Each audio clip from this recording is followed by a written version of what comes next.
القيامة، وبنصلي الظهر في مسجد الجمعة في خوارزم.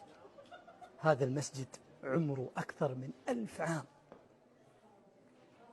تخيلوا عمر هذه السواري 1000 عام وباقية إلى اليوم. الله، يا كم من مصلي استند عليها، يا كم من طالب علم تحلق حولها. ابن بطوطة زار المسجد وصلى فيه قبل 700 عام وذكر قصص عجيبة. من ضمنها يقول في قبلة المسجد معلق صوت كان يجلد به من يتخلف عن صلاة الجماعة ويحكم عليه ب5 دنانير لصالح المسجد. مو بس كذا، أهالي خوارزم ما يزوجونه لأنه ما حضر صلاة الجماعة.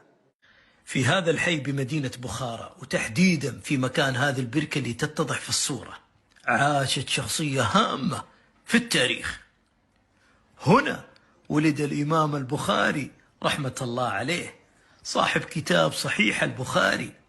هنا عاش، هنا درس ودرس. تحديدا مكان هذه البركة كان بيته.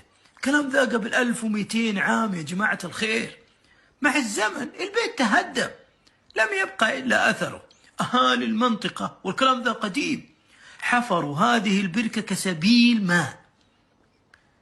اللبن والطين اللي كان مبني منه البيت أخذوه وبنوا فيه هذا المسجد مكان بيت الإمام البخاري.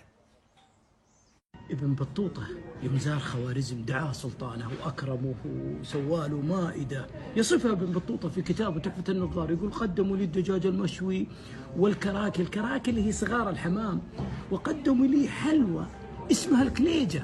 يقول عبارة عن خبز معجون بالسمن، كذا ذكرها ابن بطوطة الكليجة. وقبل شوي في المسجد شفنا الأخ اللي حي فينا يوم دق جواله ورد قال لبيه وكليجة. يبدو أن القصمان مروا من هنا. أمير العرب، تحفة معمارية في بخارى، أرقى جامعات آسيا الوسطى لقرون عديدة، بناها الشيخ عبد الله اليمني رحمه الله. تاجر من اليمن هاجر لبخارى طلبا للعلم، استقر فيها وأنشأ هذه التحفة المعمارية اللي ما انقطعت فيها الدراسة من 500 عام. وكانت مدة الدراسة فيها 9 سنوات تتم على مرحلتين.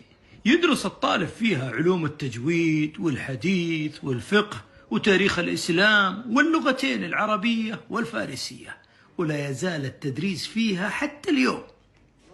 وهنا المنارة العجيبة في خوارزم. هذه المنارة بناها الحاكم اسمه محمد أمين خان، كان يبغاها 50 متر في السماء، ولكن مات وافاه الأجل، تم اغتياله.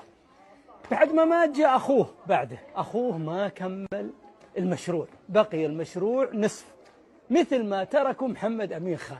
لذلك دائما أقول إن كنت فاعلا خيرا فافعله في حياتك. خوارزم مدينة العلماء، وينسب إليها الخوارزمي عالم الرياضيات.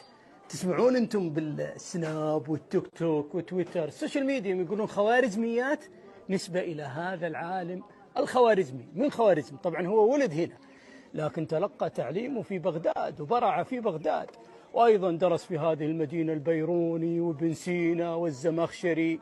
هذه إحدى المدارس في الزمن الماضي. هذه تمثل يعني